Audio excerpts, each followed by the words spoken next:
लोकगीत गायिका नेहा सिंह राठौर ने पहलगाम में हुए आतंकी हमले को लेकर एक्स पर आपत्तिजनक पोस्ट किया था, जिसके बाद अभय ने नेहा सिंह राठौर के खिलाफ हजरतगंज कोतवाली में मुकदमा दर्ज कराया था। वहीं अब अभय प्रताप सिंह को फोन पर धमकी दी जा रही है। कवि का आरोप है कि मुकदमा दर्ज कराने के बाद दिल्ली के नंबर से 2 बार किसी व्यक्ति ने उन्हें फोन किया, जिसने पहलगाम में हुए आतंकी हमले के बारे में पूछताछ की। सुनिए इसकी पूरी जानकारी देते हुए खुद कवि अभय प्रताप सिंह ने क्या कहा। आरोप नहीं, ये सच्चाई है। मेरे पास किसी मोबाइल फ़ोन से कॉल आई और वो सीधे मुझे धमकी भरे शब्दों में बात करने लगे। पहले तो उन्होंने शुरुआत बड़े प्रेम से की और उसके बाद वो सीधे उतर आए कि ये पहलगाम में जो आतंकी हमला वो कैसे हुआ, किसने कराया। तो मैं थोड़ा सा असहज हुआ। मैंने कहा ये तो पूरी दुनिया जान रही, पूरा देश जानता है। मैंने उनसे उनका परिचय जानना चाहा तो वो धमकी भरे शब्दों में उतर आए और मुझसे बदतमीजी से बात करने लगे और मुझे गालियों के लिए उकसाने लगे। लेकिन मैंने उनको शांत किया। मैंने इस तरह से मैंने कहा मैं गाली नहीं देता, मेरे परिवार के ये संस्कार नहीं है। सैनिक का बेटा गाली नहीं देता, वो गोली चलाने की बात करता है। देश की सेना में सैनिक गोली चलाता है, गाली का शब्द प्रयोग नहीं करता है। कहाँ से फोन आया था, कहाँ का नंबर था? ये जो ट्रू कॉलर पे शो हुआ वो नंबर कोई बीके नाम का था और दिल्ली से आया था। दिल्ली से वो कॉल क्या उनकी तरफ से बताया जा रहा था? वो सीधे इस एफआईआर से कहीं ना कहीं जुड़ी हुई बातों पर ही मुझे घेर रहे थे और मुझे वो प्रताड़ित एक तरह से कर रहे थे। मेरे ऊपर वो आक्रामक हो रहे थे कि तुम हीरो बन रहे हो, इस विषय पर हीरो मत बनो, इस तरह के शब्दों का उनका प्रयोग था। तो क्या आपको कोई अब डर है? देखिए, मेरा तो नाम ही अभय सिंह निर्भीक है और मैं एक फौजी का बेटा हूँ।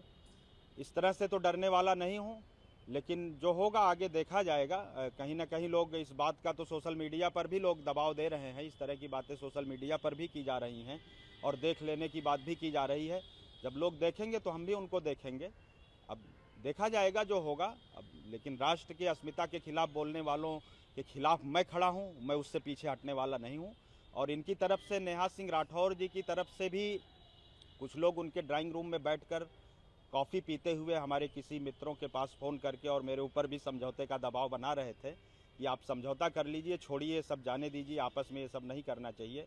लेकिन जब मैंने उनको स्पष्ट शब्दों में मना किया कि राष्ट्र की अस्मिता के खिलाफ बोलने वालों से मैं कभी जीवन भर कोई समझौता नहीं करूंगा।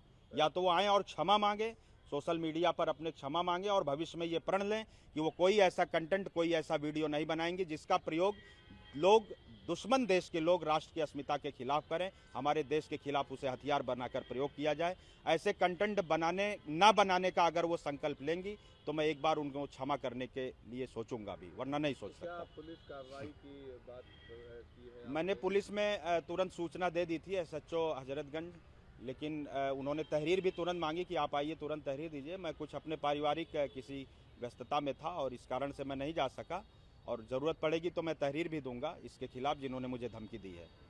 उस नेहा राठौर के बयान के बाद फिर लखनऊ विश्वविद्यालय के प्रोफेसर का भी बयान आया है, उसको लेकर आप क्या सोचते हैं? क्योंकि उससे मिलता जुलता बयान है। मिलता जुलता और एक ही मानसिकता का उनका भी बयान है और मैं उनसे भी और पूरे देशवासियों से कहना चाहूँगा, राष्ट्र सर्वोपरि है। इस समय हमें देश की सेना और सरकार के साथ कंधे से कंधा मिलाकर खड़ा होना चाहिए। हमें उनका हौसला बढ़ाना चाहिए और सारे मतभेदों को भूलकर इस समय हमें राष्ट्र के साथ खड़े होने का अवसर है। आलोचना के अवसर और भी आएंगे, आप अन्य विषयों पर अभी भी आलोचना करिए, लेकिन राष्ट्र की अस्मिता से जुड़े मुद्दों पर अभी हमें शांत रहने की ज़रूरत है। और हम कभी सबसे कहना चाहता हूं, प्रत्येक देशवासी से, कि किसी भी